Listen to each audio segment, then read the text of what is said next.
I've spent a decade taking a bite out of conspiracy theories, unraveling urban legends, and grappling with worldwide top secret issues. I've even racked up some of their awards.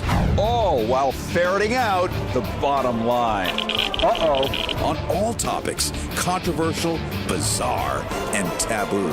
Interviewing movers and shakers, agitators and muckrakers. But that doesn't answer my question. That is all I'm answering. With me, Cary Harrison, as your guide. Harris with you. This is Harrison on the Edge as we travel to the edge of surreality, unfortunately. You can also catch us on a variety of FMs up and down the west coast of California, and of course on Facebook, and we're giving away DVDs, Blu-rays, and a bunch of other things on our YouTube channel. Keyword Go Harrison. I want to introduce you as if you don't know Joanne Powell. And today we've decided to get together. We do this annually, it seems. And we're going to talk about Trump's 100 days. By now it's probably well past for you. The shelf life of this conversation may go indefinitely. So who knows if there'll be an upgrade or a downgrade in his behavior. But right now I think he gets a happy F- somewhere along there as far as violations of the Emoluments Clause, multiple treasonous violations of the Constitution, really pissing off the founding daddies in so many ways. You, as a person of color, you really see it in a different way from somebody sound asleep in the middle of, say, Iowa. Yeah, there's definitely a different perspective. I know during the campaign, I had talked to some of my friends who were Republican women, and I was Republican women. Yeah. Okay. Because I wanted to know, to kind of pick their brain, just to get an idea. Did they have a brain? They do. They have very smart, nice women, and I kept thinking, you know, when you're going into vote, how are you going to make this work? How are you doing this? You know, what is your thought process? But it was interesting because it wasn't so much, because if you look at the package, you're like, it's not exactly what I thought it was going to be. Well, you know, but they were voting on one issue, and that was the abortion issue. That was the foundation of everything, which I found very interesting because there's so many other issues that really kind of matter. Yes. Food, water, shelter, economy. You know, a lot of things, and that, like, it was just, I was really interested, and that was the foundation, and that made me understand it a little bit better because I kept thinking, how could someone, looking at the facts, I mean, both of the candidates weren't the perfect, you know, candidate that probably everybody wanted, but you kind of look at the lesser of the two evils, and from my perspective, it was pretty obvious what would have been the better candidate for, you know, myself and my family and things like that. Wouldn't you think that the answer to abortion would be simply not to have one if you don't want one? That is the key component, but I find people that, because I think the anti-abortion movement, it's a little interesting because I think no matter what, it's just the foundation, even if that's the choice. The choice movement isn't so much wanting to advocate abortion, because I think a lot of people in the pro-choice movement are not thinking that abortion are the way to go for birth control, but you should have a choice versus being told no, you cannot. Right, but you know, it's an invented piece of BS. It's like non-existent in the rest of the world. It is something created by the Christian fundamentalist churches in order to force people to vote. Before, we had this beautiful separation of church and state. Not only is it in the Constitution, but under King Ronald I, they realized, we're having a trouble. The Republican Party is simply dying off. People seem to want to share their toys. They want medicine. They have all these needs. And so the Republican Party is shrinking because it is not the party of needs. It's a party of 8 guys that want to own everything. So they realized we need to get more customers, much as the Catholic Church is getting smaller. They're losing their customer base. So suddenly you get a new pope who is the diametric opposite of the former pope.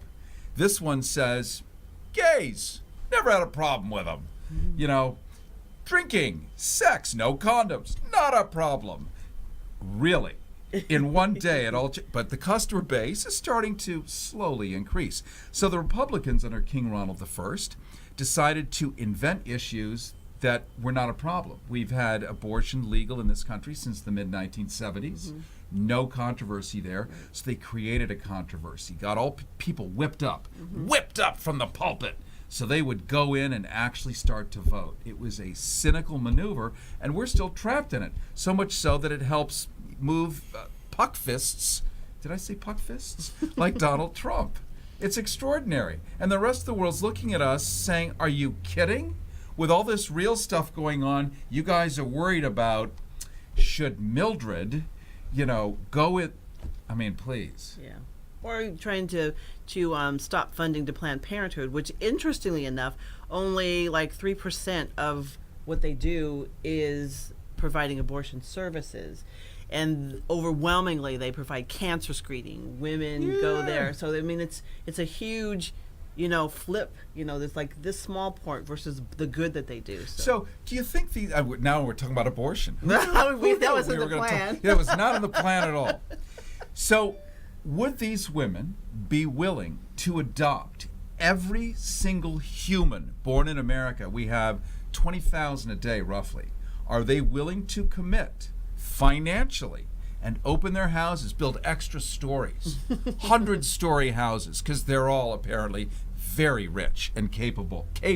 They'll tell you bigly, as Donald Trump would say.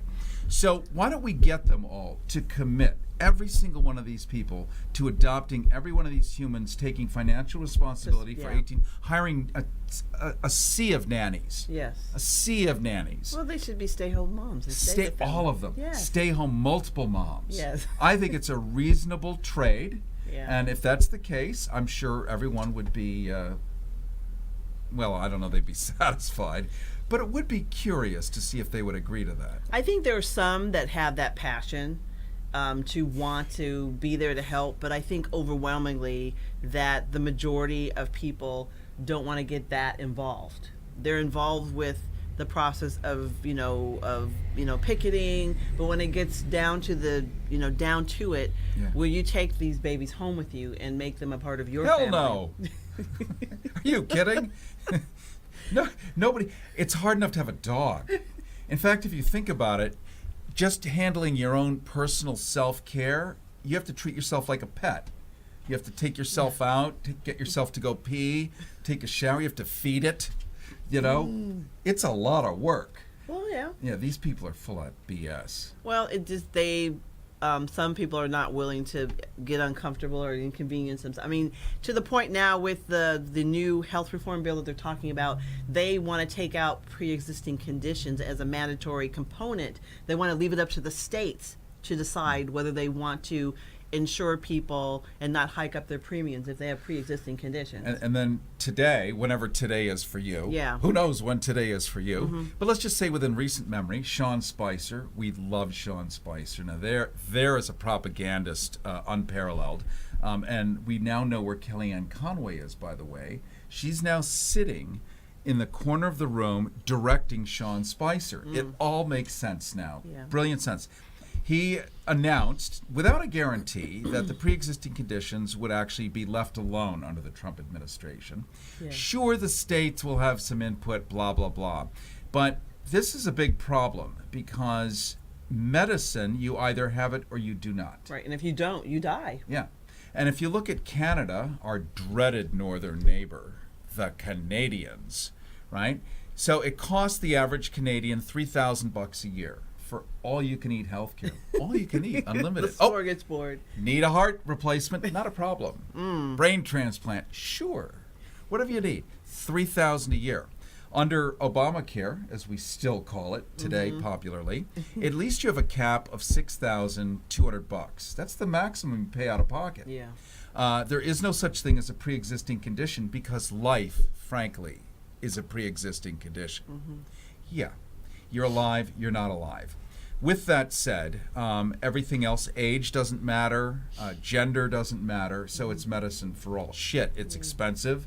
Yes, it was written by the insurance company so that they could get overnight, and this is the Disney Republican magic, by the way. I'm independent, so I'm not speaking on behalf of the Democrats, whom I'm not a huge fan of because they fell asleep about 15 years ago. But the Disney magic for the Obamacare, which is the problem of it, it's not the good part of it. The bad part is you handed the insurance industry, a third party, that's a $1 trillion industry, you handed them 29 million customers in one day. Yeah. Imagine if Joanne Powell owned the ice cream stand here in Hollywood, California. Yeah. The ice cream stand. And the mayor of Los Angeles said, starting tomorrow, everyone will buy an ice cream cone from Joanne Powell. Would I want to buy stock in Joanne's company? Oh, Hell yes. That's Obamacare. Plus the good part. So we got the good part, we got the icky. The icky is what the Trump administration is focusing on. Yeah. That it's expensive. Well, they wrote it. It's expensive because they want it to be expensive because they make money. Now, the reforming it is to get rid of the icky people. These are people with medical problems. Yeah.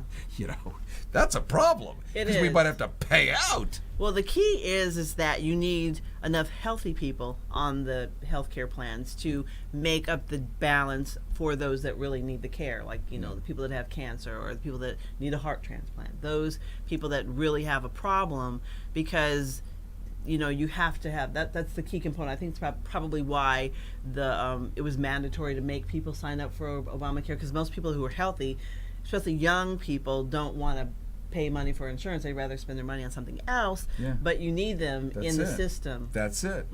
That's it. I love the fact that Joanne and I are doing our annual hootenanny, our powwow here, sorting I have to have out. you come on my show. Yeah, we need to do this again and again, sorting all the world's problems Yes. here. So rewatch this to get these hidden secret answers here. Let's talk for a minute about Jeff Sessions and other things. We have an attorney general now who is an Alabaman. Yeah. It's somewhere to the Former right Attorney General. out of the Hun. He Yeah. reminds me a little of John Ashcroft, a name we all grew to know and love during the Bush administration, the one who gave us the Patriot Act. John Ashcroft famously was the one who propelled David Duke, the former imperial wizard of the Ku Klux Klan, to run for Congress. John Ashcroft, under the Bush administration, recent memory now, was the same guy who wrote for Southern Partisan magazine, a neo-Confederate publication that wanted to restore the Old South to its former glory by bringing back slavery. Isn't that something? Citing out of the Bible, Corinthians 16, slaves obey your masters. Jeff Sessions likes this, likes everything about it, and he is now our civil rights attorney. Isn't that something? Who's your daddy? Not him. But it's interesting because the Republican Party is having a transformation. The Democratic Party as well, because it is going so far right. It's becoming the Christian nationalist party. That's like the new term for. Yeah. I even hate to say it, but you know, white racist. You know, that's the It's direction. okay to say it here. That We're is going to the- speak bluntly I know. and directly That to is you. that's the code. Whenever you heard nationalism, just know the underlining current is white supremacist movement. I mean, that's what it is. It sounds pretty to say Christian nationalism, but it's kind of an oxymoron. They kind of cancel each other Did you out. say Nazi moron? Why not? So they cancel each other out, because Yeah. if you're a true Christian, you should not be a racist theoretically. But Well, you that's couldn't not. be. That is just not the way it happens. I mean, you know, they always say that. And church is the most segregated hour, you know, that people have. But I think, and then it kind of puts even hate to say this, it puts a bad slant on Christianity, because it puts you in that bubble. If you're a white Christian, you're more likely going to be a Republican, and people are voting from what is like historically what they've done. They've always done this. Their family's done it. They grew up in this mindset. Even if the party is going in a direction you're not comfortable with, but because that's what you're used to, we're finding that more people are doing that. But people need to wake up and know that you have to pay attention, because our rights are really, threatened. Beyond threatened. Let's just say it. Beyond threatened. Yeah. Harrison with you. This is Harrison on the Edge. You can follow us on goharrison.com. Therefore, you can find us on Twitter at GoHarrison, Facebook keyword Go Harrison. The whole Soup Cat and Pizza is just Go Harrison. Okay. We're talking right now to Joanne Powell. You know her. She's reported for CNN, does her own show on WCOBM, and really stands up and offers a voice for the black community, something desperately needed. Mm-hmm. I offer a voice for the, who knows what community that is, my own probably. And The so Go Harrison community. we're getting together and kind of fleshing this stuff out. Mm-hmm. And we're talking a little bit about who's the new Attorney General, the Trump administration, a very cynical view of how they want the world to operate. And just yesterday, Joanne, I interviewed Joel Pollack, and he is the editor-in-chief of Breitbart, Oh, a interesting. name we've Yeah. We grown know what that to know and means. love. We know what Breitbart is. Breitbart gave us the gift of Steve Bannon, Yes. the senior advisor in the White House to Donald Trump. And Breitbart, if you somehow don't know about Breitbart, it is the home base for the American Neo-Nazi Party and the Ku Klux Nationalist Klan. Party. The The Nationalist Nationalist Party. Party. Who's your nation? So that's where they hang. So this guy, the editor-in-chief, it's the usual round robin. So all these people tend to go to your website. Why is that? Well, they actually don't go to our website. Really? No, they don't. There's no proof of it. Is that right? And he's wearing his yarmulke, too. Oh. Now, he's an Orthodox Jewish guy wearing a yarmulke in a public place. So it's like me wearing a crucifix this big. Obviously, me and Jesus are tight, so I could never harm you. Yeah. And the question I want to know, and this is fascinating, is Orthodox Jews siding with Nazis. Isn't that interesting? Yes, because, and the only way you do it, and we know this historically, the enemy of my enemy is my friend. So in order to get what they both want, they have to get together. Now the Nazis, at the end of the day, the Jews are going to be in short supply. This is only going to last until the Nazis and the Klan get enough power to then blow out these people that they exploited to get to that get power to where place. they need to be. Yeah. And that is a fact. Steve Bannon has never kept it a secret what he thinks about Jews. So the Jews are helping get the Nazis up because the Nazis are anti-Muslim. Muslim ban, build the wall against the other Muslims, which are called Mexicans, because it starts with an M. So it's probably the same thing. And the Cubans, by the way, as Donald Trump said, are first cousins to the Mexicans. So now there's a problem with Cuba. What else is new? So let's talk a little bit about whatever we want to talk about. My train of thought just derailed all over the tracks here. What do you think about what's going on in North Korea and Trump wanting to invite their leader to come to the White House and hang out with him? I mean, it would be such an unprecedented event. The first time a sitting president has ever done anything like that. I mean, it's never happened. He's very unconventional, but I mean, maybe he can make things different. In some ways, they're kind of the same. Well, that's the key thing, is in some ways they're kind of the same. This is not a do-gooder. Donald Trump is a guy who bulldozes people's houses and then builds for-profit enterprises and does not share. He destroys things he doesn't create. Yeah, it ends up as a building, but you have to destroy stuff first. To get people's to it. lives. Yeah. He's a cheat, a liar. He owes thousands of people, workers that have worked who've never been paid, contractors. Yeah. He has multiple lawsuits, won't even show his tax return. We all know this. It's not new news. But yet he's president. And yet he's president. So getting back to his love affair with fascists and dictators. Yeah. Let's just call it what it is. Yes. He is obsessed He loves the power they have. with yes, every fascist, every bully, every thug, no matter how awful and terrible they are, like Vladimir Putin, the former head of the KGB, an assaulter not only of human rights, but a friggin' murderer. This Just is not blatant. a controversial statement. It's blatant. Loves him. Yeah. Loves him. Yeah. Loves all of these guys. So Yeah. anybody who's fascinated with a deep passion and connection with fascists and dictators We know what the future will look like because we already know what choices and decisions will be made by that person. So we've got now 3 years and change to go. We should stop clutching our pearls and being shocked by, oh my God, he sent a tweet. Well, the key there is like, especially as someone in the journalism field, my issue is that if you don't say what he likes, he thinks you are, fake news. And it's kind of, he's trying to chip away at the integrity of journalism, of real journalism. And it was appalling when he was, there was a story that he was talking about, and his source, like, where did you get the information? It's like, it was a credible source, the National Enquirer. I mean, that was his source for the story. And I'm like, oh, really? So, he's creating that whole... well, they did give us the Kevin Spacey blowjob story, so... They have some credibility, but it's just, when you think of the New York Times, the Washington Post, all of these credible... publications and news agencies, and then you equate that with the National Enquirer, who he is a friend with the head of that organization. So this is a beautiful pivot, Joanne Powell, Yes, sir. into propaganda, because that's what we're talking about. Yeah. So if anybody is shining light on the cockroaches and they scatter, then you have to say they're not really an exterminator. They're something else, or it's not sunlight. It's something. It's aspirin. Yeah. And so if a news organization, and it's hard to give a ton of credit to the mainstream media, it just is.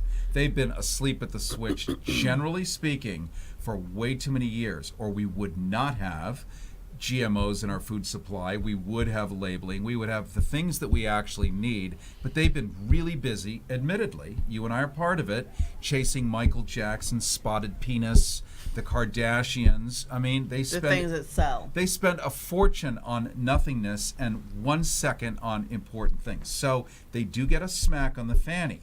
But because of this guy, they actually now have no choice but to start reporting the real stuff. It's kind of a gift in a really horrible way. Yeah. That said, you're right. Yeah. I mean, that's the thing. And if it was up to him, he would silence everybody who didn't say anything that was good about him. And he's very, of course, we all know he's narcissistic.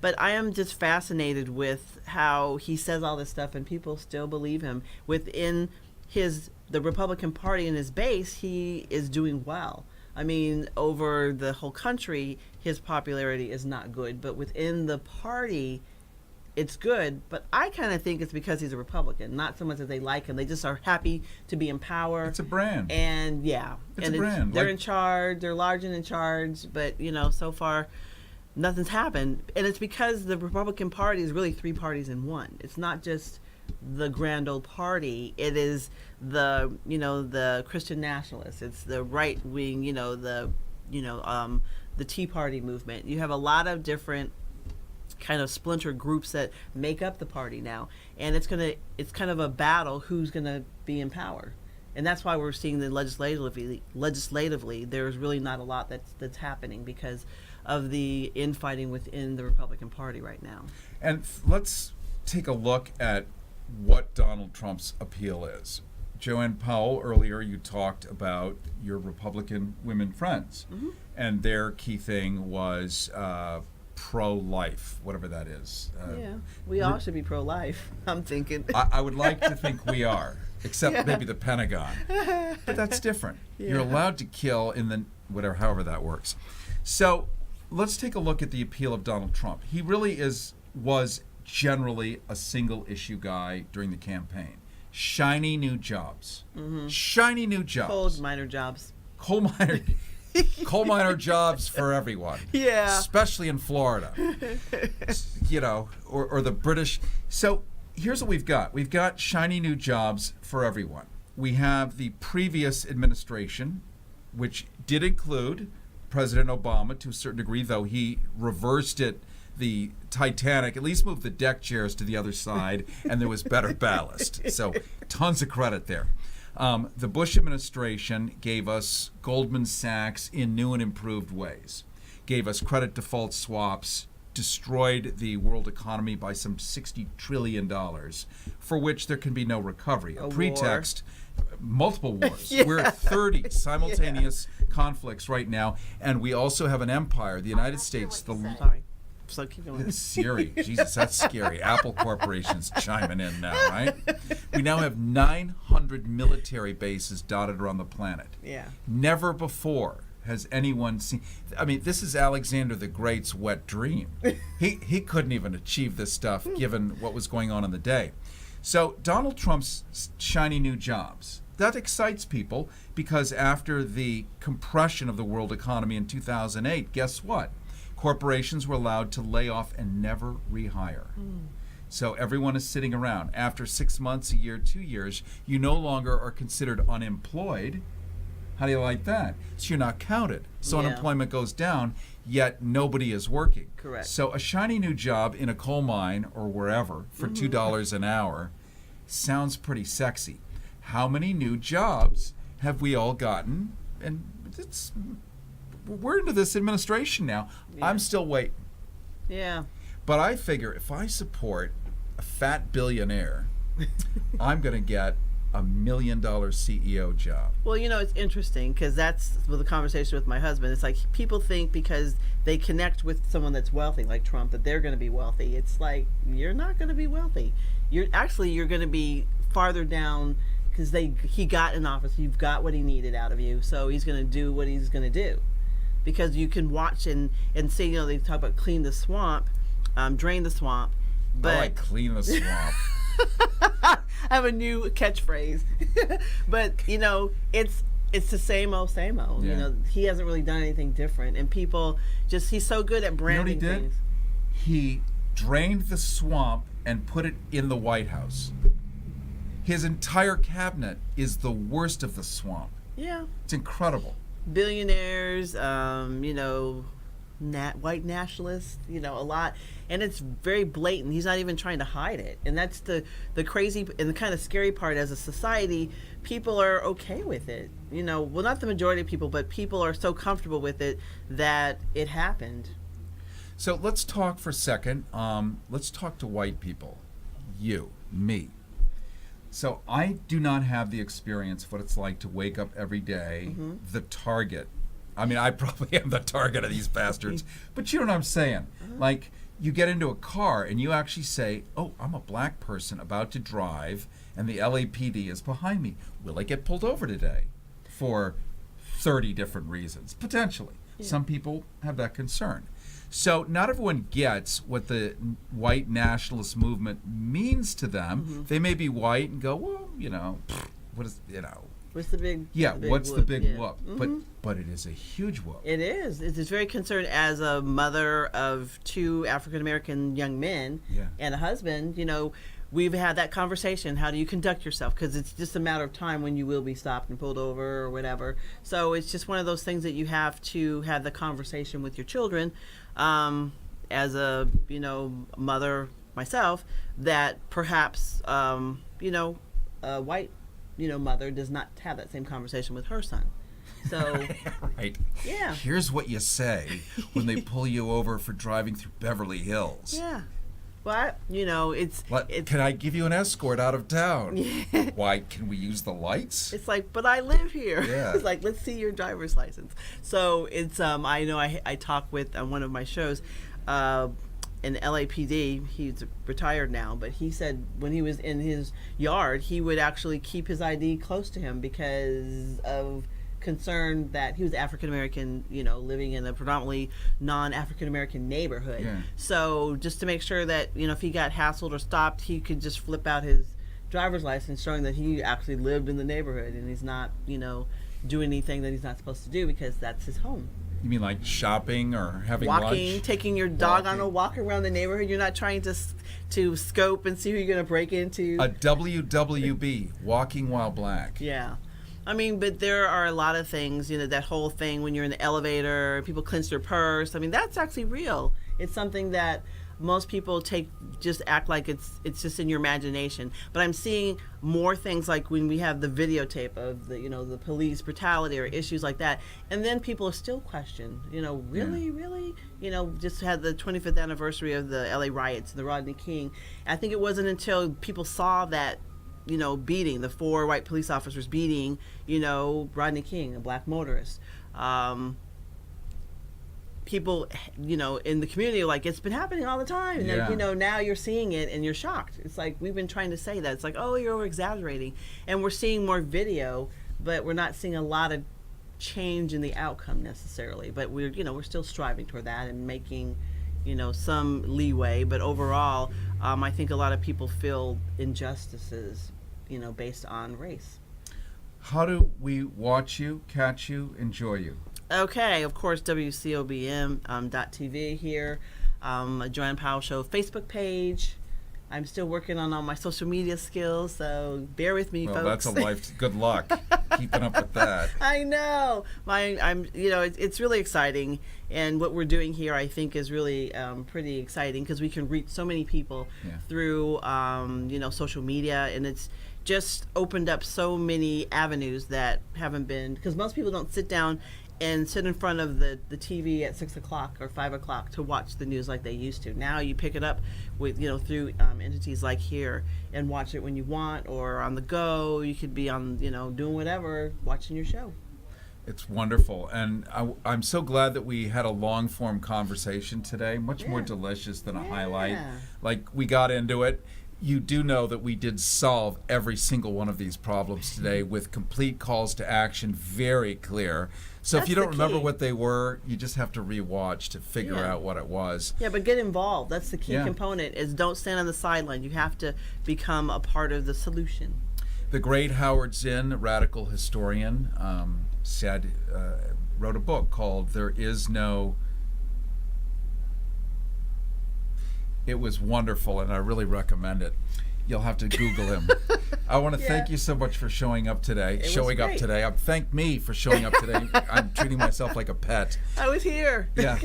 And Harris with you. This is Harrison on the Edge. You can follow us anytime. GoHarrison.com. GoHarrison.com. And if you subscribe to us on our YouTube channel, keyword Go Harrison, we've got all kinds of new Blu-ray, DVDs, giveaways, trips. And on WCOBM.TV, we're going to be doing some travel stuff too, which is going to be a lot of fun. So thank you so much for coming today. And we will. It was my pleasure. I will see you again for our annual Hoot Nanny. We'll have to have you come on my show. Sooner. We can do this. If you can get here by 1 o'clock, maybe. Yeah. All right. We'll That's see. AM. All right. Thanks. See ya.